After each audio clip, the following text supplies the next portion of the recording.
Cairo News reported on Sunday, February 12, 2012,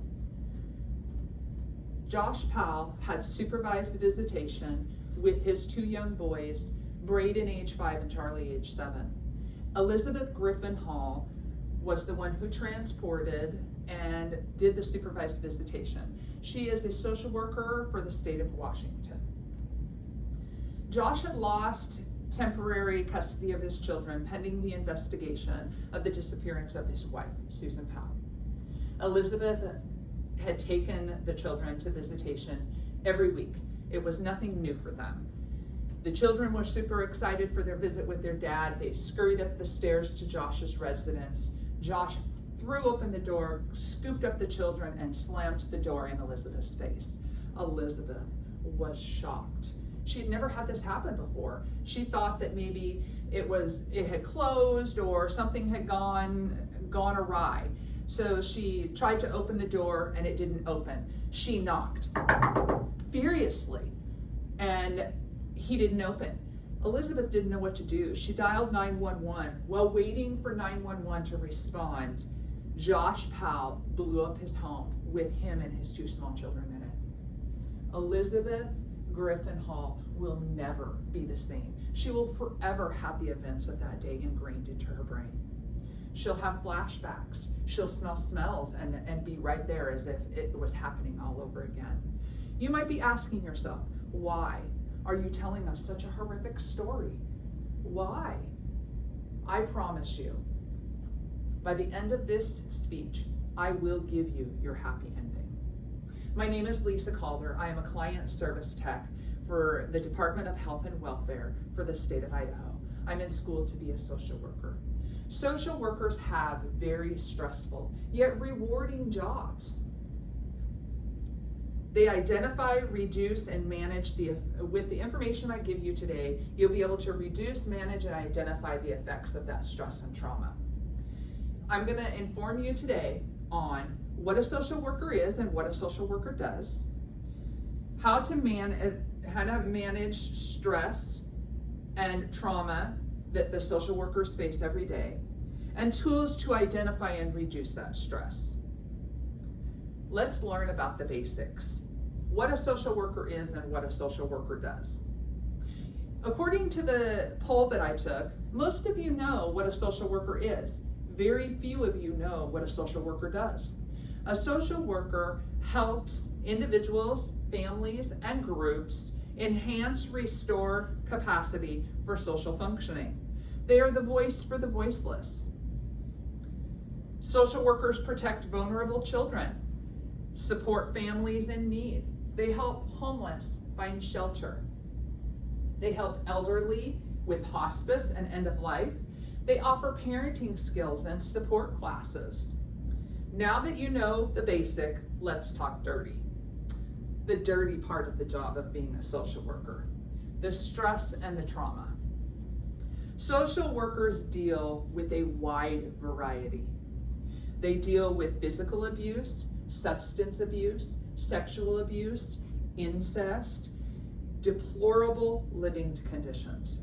Social workers experience secondhand trauma from hearing stories from the clients, from the children. They read the reports. They experience all of it with all of the senses. They see it, they hear it, they smell it, and they taste it. Yes, they taste it. They walk into some of those homes and with feces and rotting food, they taste the stench of some of those homes. They relive it when they are triggered by a sight or a smell, as if Elizabeth Hall was right back there anytime she hears a sound or smells a smell from that day. No different than a soldier or a firefighter or a police officer. Social workers experience that. We learned about the dirty part of the job. Now let's get down to the nitty-gritty. Let's learn the tools that identify, reduce, and manage the stress and the trauma. What do you do when you're stressed? A lot of you had some really good ideas. In the recent poll, You guys will exercise, you'll listen to music, you'll hang out with friends, you'll go to a movie, or you'll garden, photography, or volunteer. There's lots of things that you can do to reduce your stress. New Social Worker Magazine, a career magazine and journal, gave some great ideas on how to identify stress in your body. Do a body scan. Know what stress does to your body. Does your muscles get tense? Do you get a headache? Do you get a migraine? Does your lower back hurt? Do you have nightmares? Do a body scan. See, are your muscles tight? Does your back hurt? They also say that all buildings have a max capacity. What is the max capacity of stress for you? What is it that you get to the point that your point that pushes you beyond? They also say self-care. Self-care is doing something you enjoy. Similar to reducing your stress, although you make time for it, you schedule it, you put it into your day as if it's an appointment with a client, and you do it for yourself. You get your hair done, you get your nails done, you go for a walk. It's scheduled into your day. Let's close this case. Not every case that we deal with is gonna be a POW case. Thank God. We don't want every case to be a POW case. I promised you a happy ending. Let's go on to the closing. Social workers do have a rewarding job. It is stressful, and it's manageable with the tools to identify, reduce, and manage the effects of that stress and that trauma.